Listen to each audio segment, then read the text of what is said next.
And there was one time I was dressed up as Santa and had a lot of shows to go to, and so I booked a minivan to get me there on time because I had a lot of equipment, massive amount of equipment, and I was worried there wouldn't be a taxi at the right time and empty enough to fit it all in.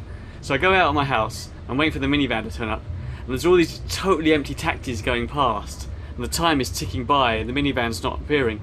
So I figure, okay, I should just take a taxi and just call the minivan company and cancel the minivan. Okay, so the next empty taxi, I get it. It's totally empty. Squeeze all my big boxes in the taxi, right?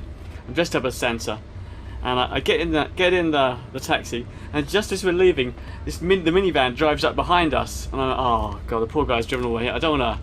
The guy's made an effort to get here, right? So I don't get blacklisted by the minivan company. This isn't a reliable customer. So I hop out of the taxi to give the minivan just like I don't know, 20 or maybe 50 Hong Kong dollars, not US dollars, 50 Hong Kong dollars, not as much money. So I hop out and I rushed around the back to give this minivan driver. We went down his window. He got $50. There you go. Sorry, mate, $50. I'm getting the taxi. The minivan driver's a bit confused, but okay, he accepts the money. I jump in the taxi. Off I go to the show. About 5 minutes down the road, the minivan company starts calling me, saying, you know, your minivan's here. Your minivan's here. So I tell them, no, look, I gave the guy some money already. I cancelled it. And they go, okay. And I carry on driving in the taxi. 2 minutes later, the phone rings again. They said, the minivan driver's still there. I went, what? But I just paid this minivan. And then I realised what had happened. That wasn't my minivan. That was just a random minivan that had stopped behind my taxi. Right? So what had happened is this guy, this Cantonese minivan driver, had stopped his minivan and had seen this rather panicky looking white guy dressed as Santa Claus rush out and give him $50 and then run away. I'd given it to the wrong. My real minivan hadn't turned up. Oh boy. That's my Santa story. How about yours though? You were telling me about the first time I ever played Santa was in England, on a street corner in Bath, Somerset, England. And it was cold. It was Christmas time, of course, and it was snowing. And I sat on a seat. This was a charity thing. Yeah. With a photographer. Yeah. And he would charge X amount of pounds for each picture to it would go to a charity. Well, I'm there in freezing cold and it's going on. A busy shopping precinct in the corner. And all of a sudden these Harley Davidson guys come in a regalia walking round. Hell's Angels they called them in those days as well. Yeah. So they all started filing past, about a dozen started fighting, laughing at me, you know, laughing. So I thought, there's kids around and that. I said, okay boys, you're laughing. You got some nice motorbikes by the looks of it with the uniforms you got on it. See if you got the guts to sit on my lap and have your picture took and pay, and it goes to charity. Every one of those guys sat on my lap and had a picture took, and that was years ago. But then I've done it a couple of times in the USA. So how did you get started? Did someone say you look a bit like Santa? Because you are. And people can't see this, so this is a rubbishy idea on a podcast. But you do look like a really good Santa. You've got beautiful white hair. I didn't know that because I didn't have a beard all the time. But you had the beautiful white hair already. No, it's a lot darker and blonde. But who? I've done it a couple of more times for charity in England, but then I didn't do it anymore. I shaved the beard off, and I moved to America to live, which I've lived there for a long time, and I was asked to do it for charity a couple of times over there. Yeah. And I'd done it a couple of times. They supplied the uniform, everything. It was fun, and then it just went away. Then a gentleman from No Name Family Circus in Hong Kong called me. Did he? And said, would you grow your beard and come over here and be Santa? Well, that gentleman happened to be my nephew. Yeah. But he's from this, they do everything in Hong Kong, No Name Family Circuit, a lot of entertainment. So I said, yeah, I'll do it. Yeah. And I did do it. And I come over, I enjoyed myself. It was busy. And here I am back again this year doing it and enjoying it just as much. That reminds me, let's plug a few names. So, No Name Family Circus, check them out on the internet. Your name is Graham Love. Graham Love. Oh, there you go. And Kieran Love is the No Name Family Circus guy. Yeah. I'll interview one day. And he's my nephew, and he's got a wife that is my niece, and he's got a young little youngster. He has a new Only one. about 4 months old. Yeah. They just got the same name as me, strangely enough, and the same name as him. Yeah, you got And weird, huh? little Tiger. So he's a laughing boy. All the Love families are laughing people. Now over I know here. we can find No Name Family Circus on the internet. I'm pretty certain we can, right? Yes, you can, sir. Okay. No name events. NoNameEvents.com. HK.com. HK.com. There we are. HK.com. Can we find you on the internet at all? Yeah, I'm on the internet. Anybody can get in touch with me. GFV. Okay. GFV. Yeah. Right, you got that. I'll make this down here. GFV. I'll put this in the notes. GFV. You do. No, forgot. sorry. Let me do that again. That's I my got own. mine wrong as well. I think I'm nonamehk.com. What did I say? NoNameHK.com. Okay. Nonamehk.com. There you go. Look, I'll put all this. I'll check it out and put this in And the episode's description. my correct one is GRA Gray Which makes sense. FV GRAFV Yeah. 203 Okay. at yahoo.com. Okay. So if anyone needs a really great Santa, Yeah. that's Well, you. but I think I'll be working a few more years in Hong Kong Yeah. by the sounds of it. So I'll be going back to America and doing. I love to my get thing there. anything really specific. Is there anything really specific? For example, you must have had different costumes provided to you. Is there anything you've noticed about the costumes that really makes a good Santa costume for you? Well, this one over here in Hong Kong is good. It's incredible looking. I've had some cheaper ones, the cheap ones. They look okay, Yeah. but they're not the real McCoy, as one Yeah. might say. Yeah, yeah. Um, And you could probably find some photos if you just probably Google AIA Great European Carnival Santa. They'll Yeah. probably find photos of you I think online. there's loads of them. It's on a good there. costume, and Yeah. also like, that costume. I was having a look at it. The fur, it's actually removable, and I think that might be to help It's with for- the washing. Yes, because we've got two sets of the fur, so That's one right. can be taken off and the other, That's- and it can be that's dry a cleaned really while good I use the idea. other one. It's a great idea. I think it's a really and the gold embroidery on it is really good. because It took some I've time. got a kind of a city Santa costume, and my furry bits aren't removable. Sorry, I won't use that. My furry bits are not removable. I I don't know. know, I'm sure if you give them a good hard slug.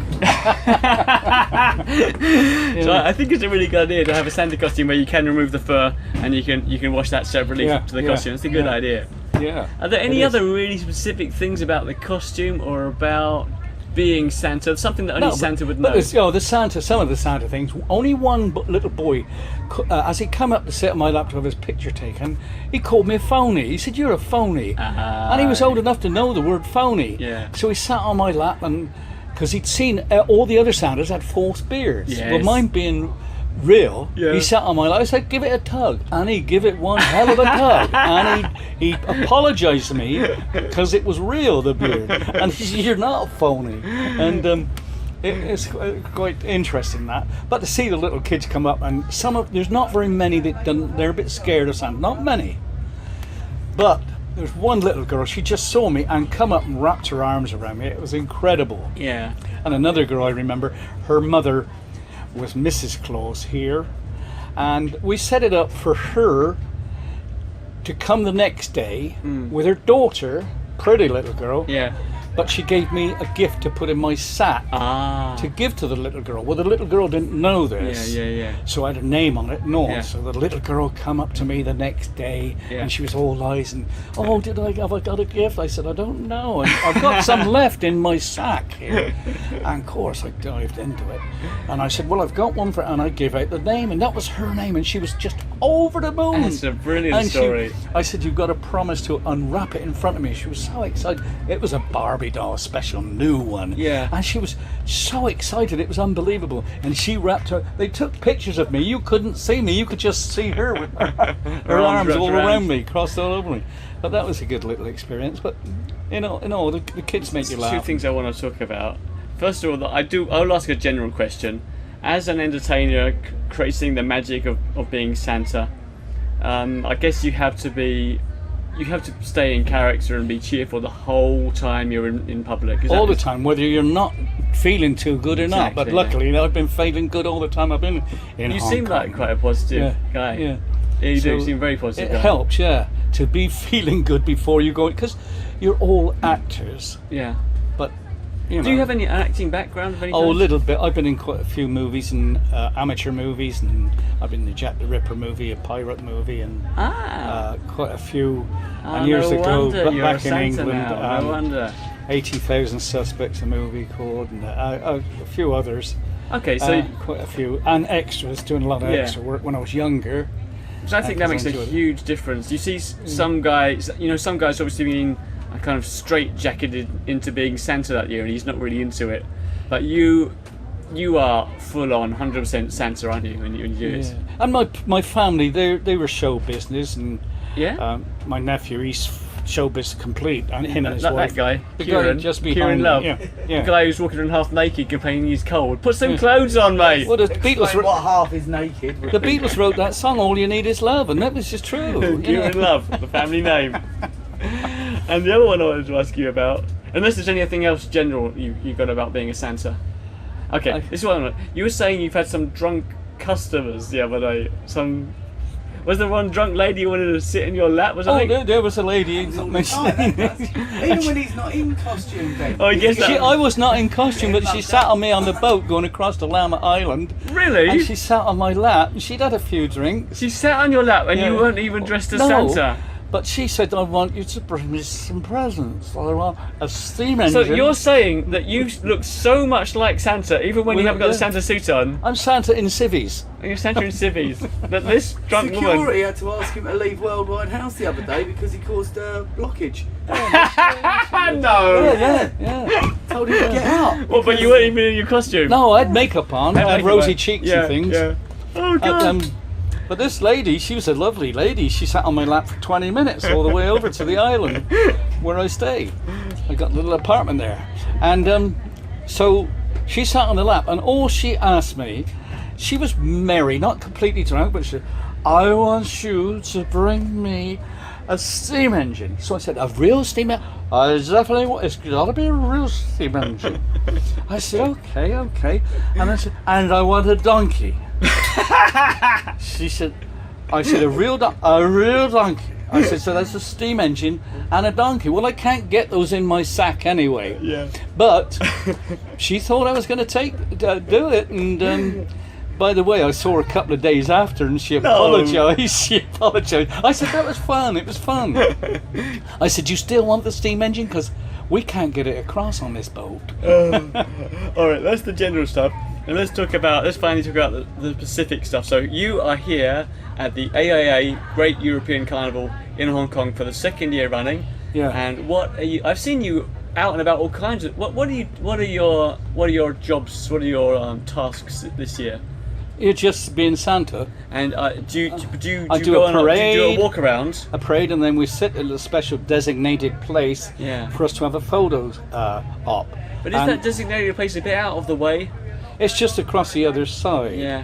And it's lucky enough for the people here, the weather's good, but it's quite hot in my outfit. There's another question. Yeah. What do you do when the sun comes out? Because normally Hong Kong's reasonably cold this time of year. I just today it's boiling. perspire.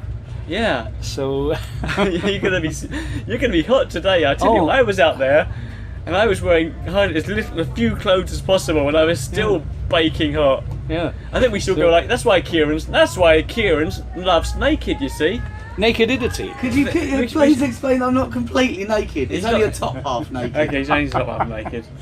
They can't see you, it's a podcast, you're alright.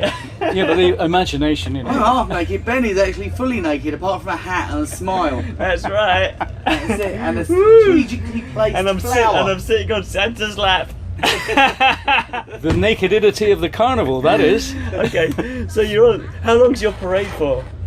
It lasts about half an hour, 20 minutes, and then we do a photo shot. It must be tiring.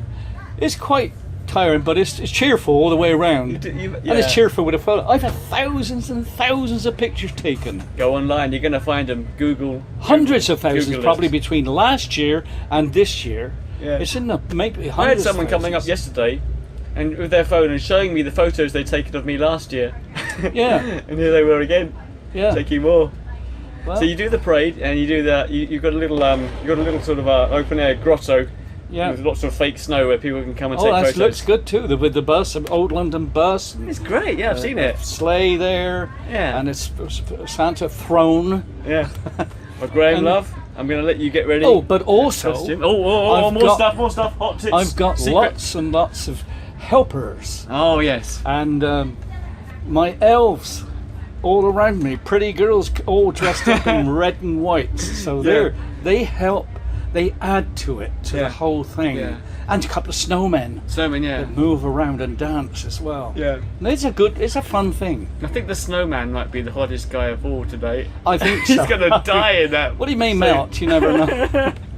But I think that's all I can tell you. Kieran. Kieran! He's the guy behind me. But this is Graham Love, the Santa at the AIA Great European Carnival. So if I have a moment, I'll talk to you again later, but we've got Okay. all the stuff we need.